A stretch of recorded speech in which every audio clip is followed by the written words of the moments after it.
बहुत प्यारे बच्चों, आज का हमारा पाठ हमारा चल रहा है स्वामी की दादी।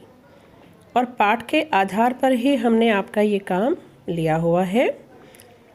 पढ़ेंगे के साथ साथ पाठ के आधार पर दादी या स्वामी के स्वभाव, आदतों आदि के बारे में तुम्हें क्या पता चलता है। यानी पाठ के आधार पर किसी एक के बारे में 10-12 वाक्यों में लिखो। यहाँ पर दादी हो गया है, यह दादी नहीं है बच्चों, यहाँ पर है 10।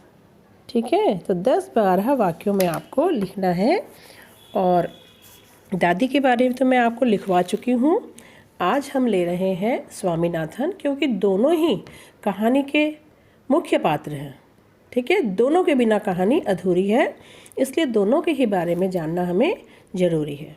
तो चलते हैं स्वामीनाथन के बारे में पाठ के आधार पर क्या अनुच्छेद बनाया है उसको आप सुन लीजिए। उसके बाद पढ़िए, कई बार समझिए, याद करिए और लास्ट में आप लिखने का काम करेंगे। आप लिखते पहले हैं तो बाकी सारी चीज़ें आपकी छूट जाती हैं।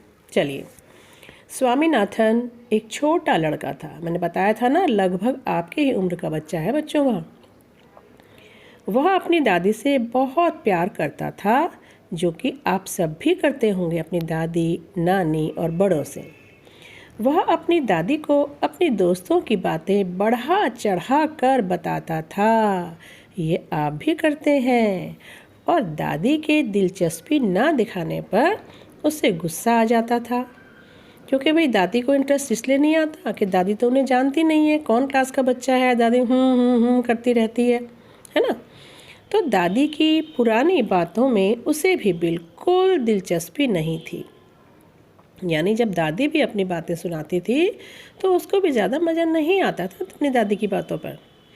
वह अपने दोस्त राजम के बारे में खूब बातें करता था। इसका मतलब है कि उसका जो है पक्का जो दोस्त था वो राजम ही था। कभी राजम की बहादुरी के किस्से सुनाता, तो कभी उसके गणित में अच्छे अंक लाने के। वह अपनी दादी के साथ सुरक्षित महसूस करता था। पता है ना बच्चों, आप सब भी अपनी ग्रैंड मॉम के साथ सुरक्षित महसूस करते होंगे और आपको बहुत अच्छा लगता होगा, है ना। वह अक्सर बातें करते समय अपनी दादी की गोद में सिर रखकर लेटता था। यह भी एक स्वाभाविक प्रक्रिया है। अपनी दादी, नानी या जो भी आपके बड़े हैं, जब कुछ बातचीत होती है तो अक्सर आप उनकी गोद में सर रख के लेट जाते हो। बिल्कुल ऐसा ही बच्चा स्वामीनाथन भी है।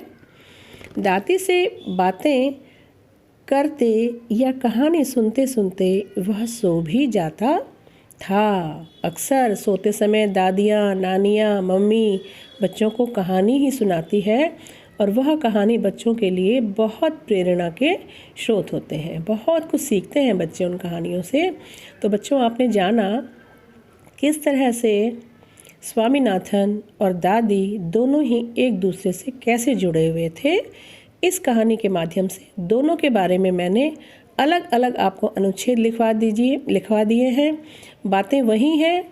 ठीक है, दादी भी अपने पोते से बहुत जुड़ी हुई थी, तो उधर स्वामीनाथन भी जुड़ा हुआ था। दादी भी किस्से कहानियाँ सुनाती थी, तो उधर स्वामीनाथन भी सुनाता था। मतलब दोनों ही एक दूसरे को बहुत प्यार करते थे, है ना। तो चलिए, इसको आप याद करेंगे। और अब दोनों ही के बारे में मैं आपसे, जब हमारी क्लास होगी तो उसमें आपसे पूछूंगी। ठीक है बच्चों, तो चलिए आज का काम हम अपना ख़त्म करते हैं। याद करेंगे आप सभी। ठीक है, चलिए, ओके बच्चों।